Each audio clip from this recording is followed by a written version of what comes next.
Assalamualaikum warahmatullahi wabarakatuh. Perkenalkan, nama saya Taswin, kelas A22 dengan nomor induk mahasiswa 2281131089. Di sini saya akan mempresentasikan ujian akhir semester mata kuliah tafsir dan ilmu tafsir secara lisan.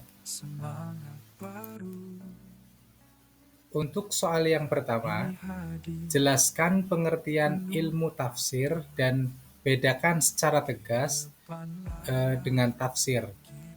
Mengapa penguasaan ilmu tafsir menjadi syarat utama bagi seorang mufasir? Sertakan pandangan ulama ilmu tafsir. Dalam studi Al-Quran, seringkali terjadi kerancuan antara istilah tafsir dan ilmu tafsir.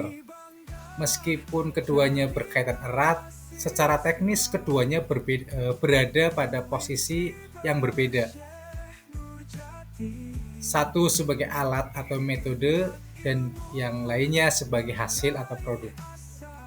Secara terminologi, perbedaan antara keduanya dapat diringkas sebagai hubungan antara teori atau ilmu tafsir dan praktik itu tafsirnya. Dilihat dari aspek definisi, ilmu tafsir adalah seperangkat kaidah, alat, dan metodologi yang digunakan untuk memahami kitab Allah. Sedangkan tafsir itu aktivitas atau hasil dari penjelasan makna ayat Al-Quran sesuai kemampuan manusia. Aspek analogi itu kalau ilmu tafsirnya itu seperti pisau atau resep. Sedangkan untuk tafsirnya adalah seperti masakan atau potongan daging. Dilihat dari aspek objek kajian, ilmu tafsir itu adalah membahas asbabun nuzul, nasih mansuh, makki madani, kaidah bahasa, dan lain-lain atau yang berkaitan dengan ilmu tafsir. Selanjutnya, dilihat dari tafsirnya, objek kajiannya adalah membahas maksud spesifik dari sebuah ayat atau surat tertentu. Selanjutnya ada aspek outputnya. Untuk ilmu tafsir itu merupakan metodologi dan syarat-syarat penafsiran yang benar. Sedangkan tafsir itu kitab-kitab tafsir seperti tafsir Ibnu Katsir, tafsir Al-Misbah. Perbedaan tegasnya itu, ilmu tafsir merupakan sarana atau al-wasail, sedangkan tafsir adalah tujuan atau hasil, al-maqasid. Seseorang tidak akan bisa menghasilkan sebuah tafsir yang kredibel tanpa menggunakan ilmu tafsir sebagai landasannya. Selanjutnya, mengapa ilmu tafsir menjadi syarat utama?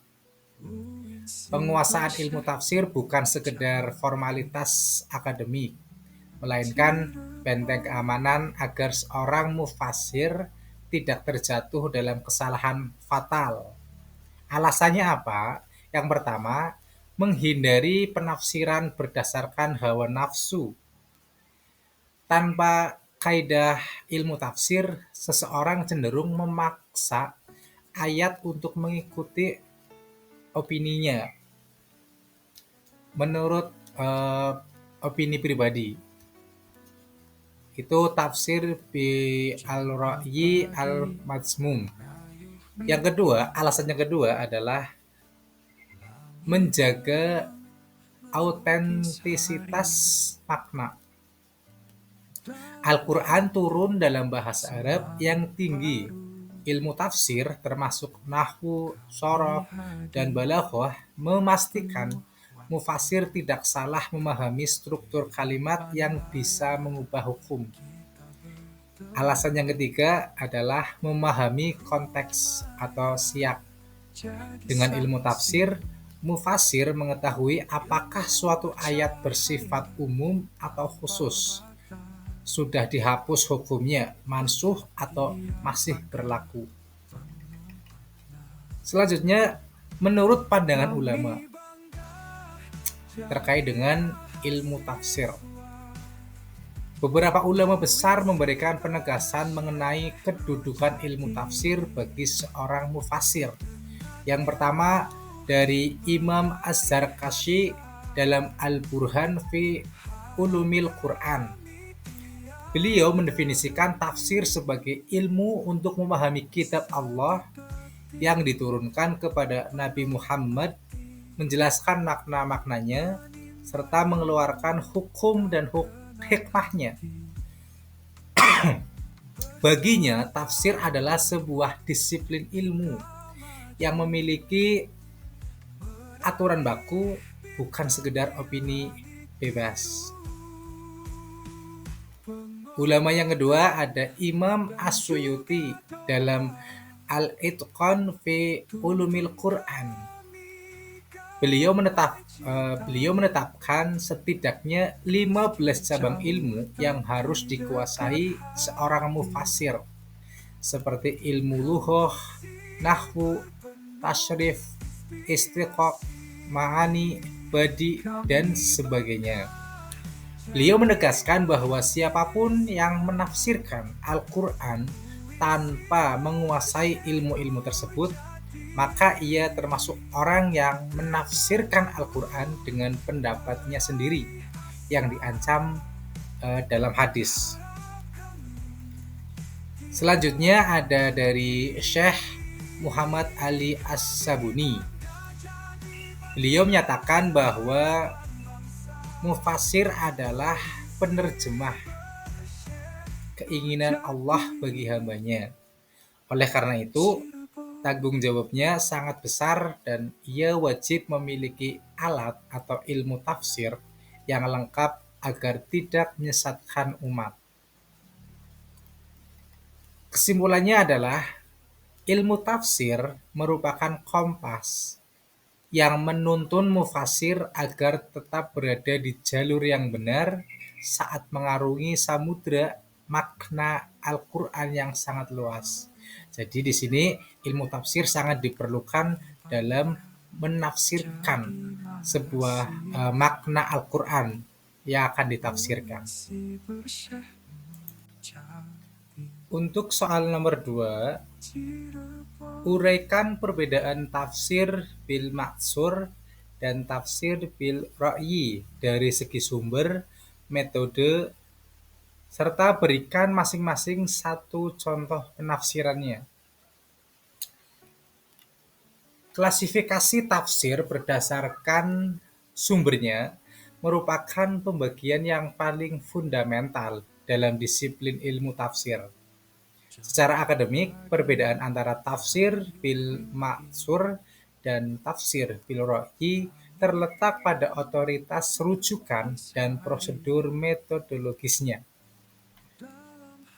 Perbedaan dari segi sumber dan metode dilihat dari aspek sumber utama. Tafsir bil maksur atau tafsir riwayah itu bersandar pada riwayat otoritatif. Al-Quran ayat menafsirkan ayat. Sunnah atau hadis Nabi, perkataan sahabat, dan sebagian ulama memasukkan pendapat tabi'in. Sedangkan tafsir bil ra'yi atau tafsir diroyah bersandar pada ijtihad dan penalaran rasional atau intellectual reasoning yang dilakukan oleh mufasir yang kompeten. Aspek dari metode kerja untuk tafsir bil maksur adalah mengumpulkan riwayat-riwayat yang berkaitan dengan satu ayat, kemudian melakukan verifikasi nuzul atau sanad untuk menjelaskan maksud ayat tersebut. Sedangkan dari tafsir bil ra'yi itu menggunakan analisis linguistik atau bahasa, kaidah usul fikih, logika, dan ilmu pengetahuan untuk menggali makna di balik teks tersebut. Dilihat dari aspek sifat penafsiran, tafsir bil ra'yi, tafsir bil maksur itu lebih bersifat tekstual dan transmisi, menekankan pada apa yang dikatakan oleh otoritas masa lalu. Sedangkan tafsir bil ra'yi itu lebih bersifat konseptual dan analitis, menekankan pada bagaimana akal memahami maksud teks ini berdasarkan kaidah ilmiah. Selanjutnya ada aspek risiko. Untuk tafsir bil maksur itu adanya riwayat palsu atau maudhu, atau masuknya cerita Israiliyat atau cerita dari tradisi ahli kitab. Selanjutnya untuk tafsir bil ra'yi itu dari aspek risiko adalah adanya subjektivitas pribadi atau penafsiran yang dipaksakan untuk mendukung mazhab tertentu jika tidak memenuhi syarat. Selanjutnya ada contoh penafsiran dari tafsir bil maksur dan tafsir bil ra'yi. Yang pertama, contoh tafsir bil maksur itu terdapat pada penafsiran Quran Surat Al-Baqarah ayat 187 mengenai frasa hingga terang bagimu benang putih dari benang hitam, yaitu fajar. Penafsirannya, pada awalnya sebagian sahabat mengikatkan benang putih dan hitam di kaki mereka untuk menentukan waktu sahur. Namun Rasulullah SAW kemudian menjelaskan menurut riwayat hadis Bukhari dan Muslim bahwa yang dimaksud bukanlah benang secara fisik, melainkan putihnya cahaya siang dan gelapnya malam, yang kita sebut sebagai fajar. Untuk analisisnya adalah penafsiran ini disebut bil maksur karena sumber penjelasannya berasal langsung dari hadis Nabi atau otoritas riwayat. Untuk contoh tafsir bil ra'yi itu terdapat pada Quran Surat Al-Isra ayat 72 yang berbunyi, dan barang siapa yang buta di dunia ini, niscaya di akhirat ia akan lebih buta. Penafsirannya bagaimana? Mufasir menggunakan rasio dan kaidah bahasa untuk menjelaskan bahwa buta di sini bukan berarti buta secara fisik atau netra, melainkan buta mata hati terhadap kebenaran. Jika ditafsirkan buta fisik, maka akan bertentangan dengan keadilan Allah bagi mereka yang difabel sejak lahir. Penafsiran ini melibatkan ijtihad untuk menarik kesimpulan maknawi.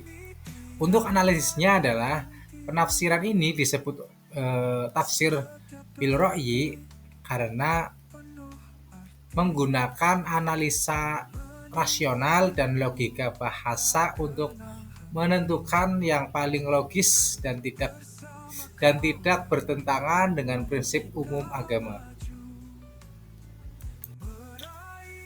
Untuk soal selanjutnya, soal nomor 3, yaitu analisis fungsi asbab al-nuzul dalam memahami ayat Al-Quran.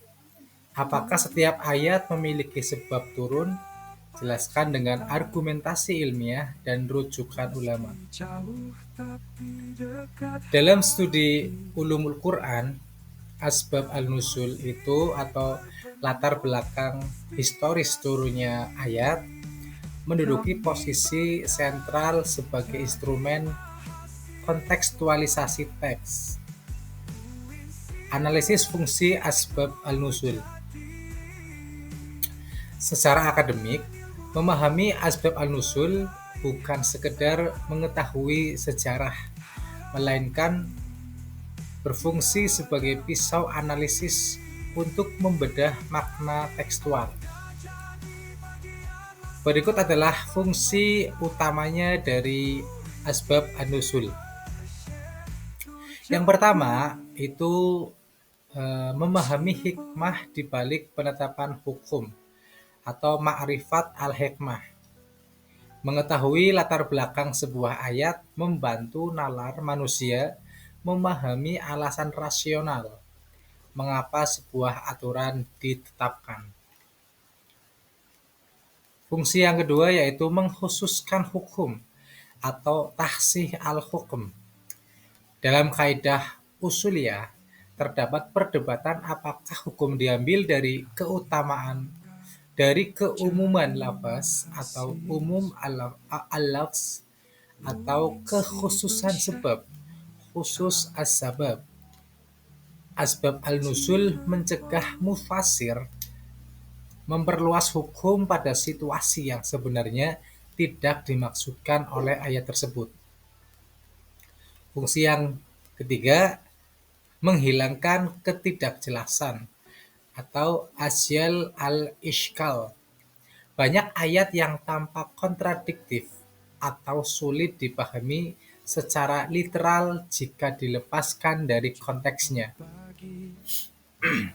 Contohnya, larangan meminum khamr yang turun bertahap. Tanpa asbab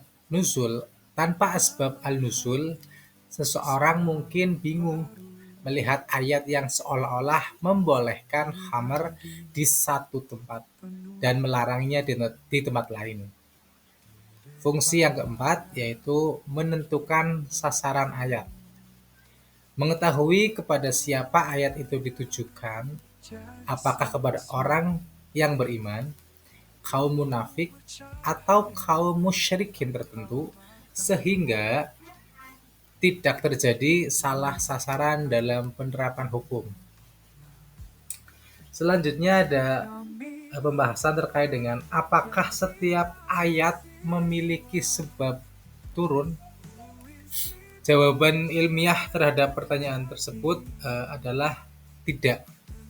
Para ulama membagi ayat Al-Quran ke dalam dua kategori besar berdasarkan latar belakang turunnya.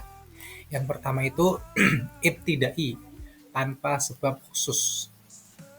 Mayoritas ayat Al-Quran turun secara ibtidai, yaitu turun sebagai petunjuk umum, penjelasan akidah, atau panduan hidup tanpa didahului oleh peristiwa tertentu atau pertanyaan dari sahabat.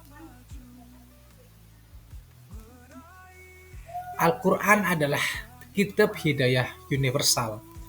Jika setiap ayat harus menunggu kejadian baru turun, maka fungsi Al-Quran sebagai inisiator peradaban akan terbatas pada reaksi sosial semata. Kategori yang kedua itu ada sababi dengan sebab khusus.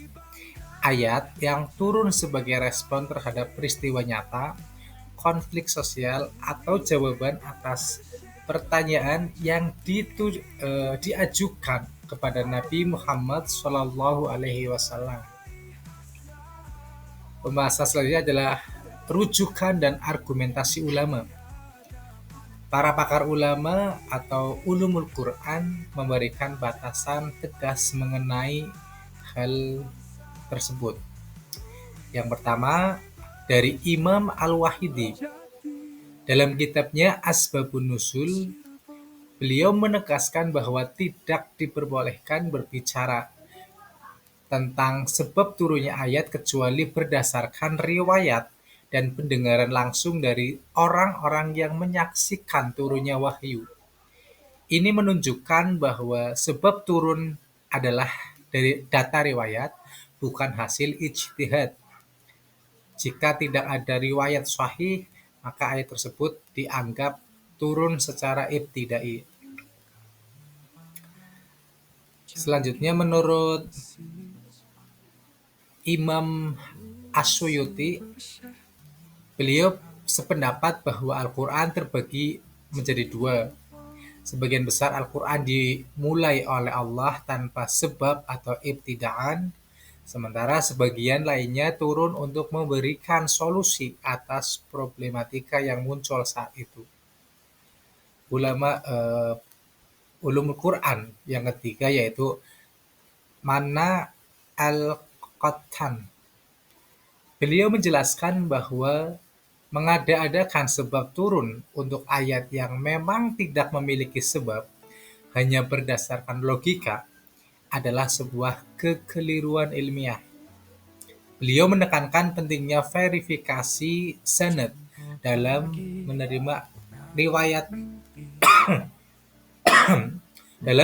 riwayat asbab al-nusul.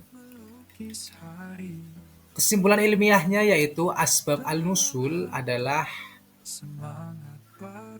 perangkat vital untuk memahami dimensi ruang dan waktu suatu wahyu. Namun ia tidak melekat pada seluruh ayat Al-Quran. Penggunaannya harus bersandar pada riwayat yang valid agar tidak terjebak dalam mitos atau penafsiran yang spekulatif. Soal nomor 4, jelaskan konsep Makki dan Madani serta urgensinya dalam memahami perkembangan pesan Al-Quran. Berikan contoh ayat dan implikasinya terhadap penafsiran hukum atau sosial. Konsep Makki dan Madani bukan sekedar pembagian geografis, melainkan pembagian periodisasi wahyu yang mencerminkan fase dakwah Rasulullah. Memahami perbedaan keduanya sangat krusial dalam melihat bagaimana pesan Al-Quran berevolusi dari penanaman fondasi spiritual menuju pembangunan tatanan sosial politik.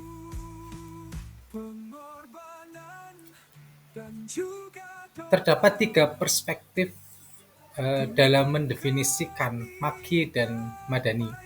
Namun definisi berdasarkan waktu atau periodisasi adalah yang paling kuat dan disepakati mayoritas ulama masyhur. Yang pertama adalah Makki, itu ayat atau surat yang diturunkan sebelum Rasulullah hijrah ke Madinah, meskipun turunnya bukan di kota Mekah, misalnya di Mina atau Arafah. Yang kedua ada Madani, ayat atau surat yang diturunkan setelah Rasulullah hijrah ke Madinah, meskipun turunnya di Mekah, seperti saat peristiwa Fathu Mekah. Jika kita lihat dari karakteristik umum, kriteria dari tema utama untuk kriteria dari Makki dilihat dari tema utama yaitu tauhid, hari kiamat, akhlak, dan kisah Nabi terdahulu. Sedangkan tema utama dari Madani adalah hukum perdata atau pidana, ibadah praktis, jihad, dan hubungan sosial. Dilihat dari gaya bahasa, untuk Makki adalah singkat, puitis, tegas, dan penuh penekanan.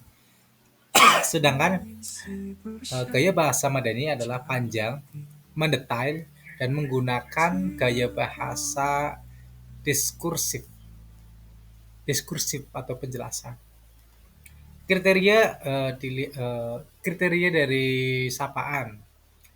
Makki dari sapaan adalah sering menggunakan ya ayyuhan nas, wahai manusia. Sedangkan kalau dari Madani adalah sering menggunakan ya ayyuhallazina amanu, wahai orang yang beriman. Bahasa selanjutnya adalah urgensi dalam memahami perkembangan pesan. Memahami klasifikasi terkait dengan urgensi perkembangan pesan ini sangat penting bagi mufasir dan sarjana hukum Islam. Karena apa? Yang pertama itu mengetahui nasih dan mansuh. Yang kedua, memahami eh, pentahapan dakwah atau tadrij. Yang ketiga adalah metodologi komunikasi. Lalu untuk contoh ayat dan implikasi penafsirannya seperti apa? Untuk yang contoh yang pertama itu terkait dengan transformasi sosial atau minuman keras. Jika dari ayat makkiyah itu terdapat dalam Quran surat An-Nahl ayat 67 menyebutkan kurma dan anggur bisa dijadikan minuman yang memabukkan dan rezeki yang baik. Di sini belum ada pelanggaran, hanya pembedaan secara halus. Eh, untuk ayat madaniyah atau madani itu Quran terdapat dalam Quran surat Al-Maidah ayat 90 menegaskan bahwa khamr adalah perbuatan setan dan harus dijauhi secara total. Implikasinya apa? Secara sosiologis ini menunjukkan metode Al-Quran dalam melakukan rekayasa sosial secara persuasif dan bertahap, tidak kon, eh, tidak konfrontatif secara mendadak. Contoh yang kedua terkait dengan konsep perlawanan atau jihad. Ayat Makkiyah cenderung menekankan kesabaran dan berpaling dari gangguan kaum musyrikin. Misalnya Quran surat Al-Muzammil ayat 10. Ayat Madaniyah atau ayat Madani memberikan izin untuk berperang karena umat Islam telah dizolimi dan memiliki kedaulatan di Madinah. Terdapat dalam Quran surat Al-Hajj ayat 39. Lalu pandangan ulama terkait dengan uh, terkait dengan uh, pemahaman memahami perkembangan pesan Al-Quran itu seperti apa? Untuk pandangan ulama dari Imam Abu Al-Qasim Al-Nisaburi menyatakan bahwa salah satu ilmu Al-Quran yang paling mulia adalah pengetahuan tentang tempat turunnya ayat. Karena hal itu menjadi kunci utama untuk memahami maksud Tuhan. Sementara itu, Manna Al-Qattan menekankan bahwa klasifikasi ini membantu kita memahami gaya bahasa Al-Quran yang sangat mukjizat karena mampu menyesuaikan diri dengan perkembangan kebutuhan manusia dari masyarakat yang tertindas menjadi masyarakat bernegara. Kesimpulan yang dapat ditarik adalah Makkiyah atau Makki dan Madaniyah atau Madani adalah cermin dari dinamika wahyu yang responsif terhadap realitas. Memisahkan ayat dari status Makki atau Madaninya berisiko melahirkan penafsiran yang kaku dan historis.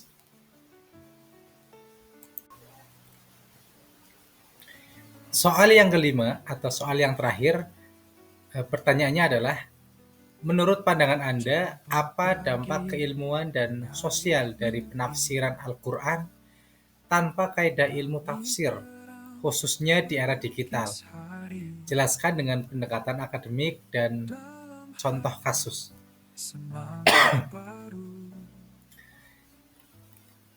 Penafsiran Al-Quran tanpa landasan ilmu tafsir di era digital menciptakan fenomena yang dalam studi komunikasi yang disebut sebagai demokratisasi pengetahuan yang tidak terkendali. Secara akademik, kondisi ini memicu pergeseran dari otoritas berbasis keilmuan atau epistemic authority menuju otoritas berbasis popularitas atau charismatic algorithmic authority. Dampak keilmuan atau dan sosialnya terhadap hmm, penafsiran Al-Quran tanpa kaidah ilmu tafsir. Yang pertama itu dilihat dari dampak keilmuan. Secara akademik, menafsirkan tanpa kaidah ilmu tafsir mengakibatkan cacat logika dan metodologi dalam memproduksi pengetahuan. Dampak ilmuwan yang pertama itu dekontekstualisasi teks. Tanpa ilmu tafsir, ayat-ayat Al-Quran diperlakukan sebagai teks mati yang berdiri sendiri. Akibatnya apa? Pesan yang bersifat spesifik historis dipaksakan menjadi universal atau sebaliknya. Dampak keilmuan yang kedua yaitu reduksionisme makna. Al-Quran memiliki dimensi bahasa yang kompleks.